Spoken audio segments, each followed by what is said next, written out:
Spurs after the David Robinson injury, and this year having your best player miss the entire year and having an opportunity to pick someone who could really transform a franchise? Oh gosh, I don't know. I need more time to think about it. I guess you could. We were 20 and 62 that year, and weren't a really good team. But I think you could find some similarities, but I don't think that they'd be putting a lot of undue pressure on guys who don't deserve that. And plus, I think San Antonio didn't have the 10th pick that year, so I think there's some differences there. And they had more bigs at the time than we do. They had an all-star in Sean Elliott. He was injured as well, so I think it's a different situation. These guys are coming into a situation where they don't have as many older vets, no all-stars on the team, so I think it's a bit different. So then is it a better situation than the Spurs one? No, I wouldn't say that. I mean, if you're going back to a team that has David Robinson, Sean Elliott, Avery Johnson. And Monty Williams? Yeah, they got rid of me and won a title, so that's a good move. You want to win, but I think it's a different situation. Our young guys are young, not just in age, but they're young in maturity as far as the league is concerned. And I think it takes 2, maybe 3 years to overcome that, let alone trying to go after what we want to go after someday. You mentioned that before, and you mentioned veteran leadership. What kind of trade would take for you to kind of move that 10th pick for a veteran? What would it take for you guys to move that pick for a veteran? I don't know. I haven't heard of anything, so I don't know. Anything I say would just cause something that shouldn't even be. So I don't know. We haven't. Dell and I haven't talked about any trade that would cause us to make a decision like that. And if we did, we'd have to make sure that Mickey was on board with it. Not one of us has heard anything that's going to sway us that way. What can you tell us about the workout that soccer and Hamilton as far as watching them out there and how they play? What was that again? Soccer. All the guys competed. I don't to single one guy out wouldn't be fair. These workouts have been really competitive. I think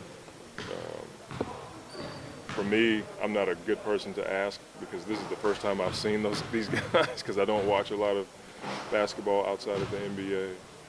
But what I will say is these last 2 workouts were probably our most competitive. What are the primary needs that you feel you want to accomplish in the draft and getting the player you need? Get 2 guys, score 25 a game, 10 rebounds, 8 assists, 4 block shots, win 80% of their games. Sounds easy. If you can find them, it's easier. But obviously we want to build our young core, and you get a chance to do that with 2 top 10 picks. I've always wanted some length at the basket, and we're going to get a chance to do that because there are a ton of guys with length. And then the way the league is now, the top teams have 1 or 2 guys at least that can create their own shot, especially at the end of games. We have one guy in Eric Gordon. We'd like to add another in this draft. From your standpoint, would you prefer to go after need at 10 or best player?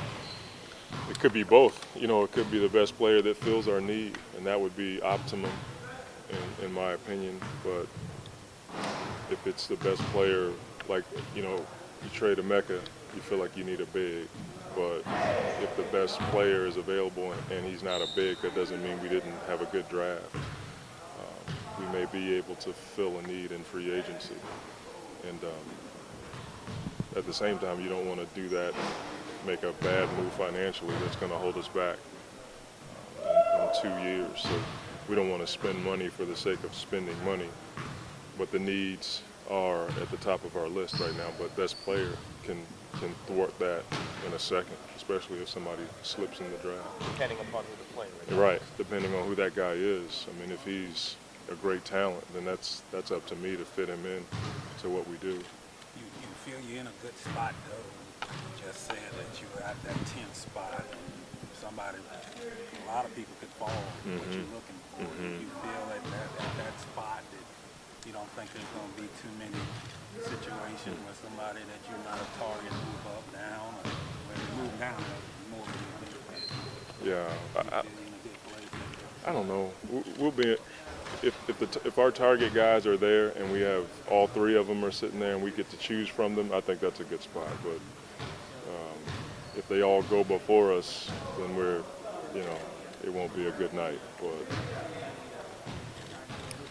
so many things you can speculate. We just don't know how the draft is going to go. Did you say what you're looking for at the 46? Is that a need or the best available? Or Best available. Best available Yeah. to make the team? Yeah, we've talked about that. We want that guy to make our team. So this is a deep draft, and so that's the plan, to have that guy be on our roster. Even if he's a guy in our PD program, we still want him on our roster. But that could change. You never know. How do you feel about guard position right now before the draft? What do you mean? Like you have Jared coming back. Getting a little heated out here, huh? You have Jared coming back. You got Eric that you more than likely can resign. You have Reeves passed away. And just looking at the guys that you worked out 27 guys, I mean, more of the 27 was guards than any other positions. I was just wondering, where do you feel you're at in that spot right now going into the draft? Well, you can't have enough guards. I mean, like I said, we're trying to find guys who can create their own shot at the end of games. You look at Miami at the end of the game, they gave it to LeBron and Dwayne, and those guys just created for other guys, and Chalmers and Mike Miller and Battier were just licking their chops. Game 7 versus Boston, Bosh is in the corner just teeing off because he had guys who could create. So guards are the guys that can do that. Obviously, we'd love to have some guards with some size who can finish at the basket. But I think that's a premium in the NBA, having guards who can, and wings who can just create their own shot, find other guys, get to the free throw line, because that helps you set your defense. And it's hard to do that now. But I still don't think there's a paradigm for the league. I mean, I think you still can win a championship with two bigs. The Lakers did it back-to-back years. So the trend right now seems to be having guys who can create their own shot. It's been a long process. Are you excited? Do you feel like it's Christmas Eve? Don't I look excited? Huh? Don't I look excited? Yeah, you do. Nah, it's part of the process. I mean, it's certainly a better position than we were in 2 years ago when I first got here. But with all that being said, we got a lot of work to do. These young guys aren't going to come in here and change their franchise. That's not going to happen.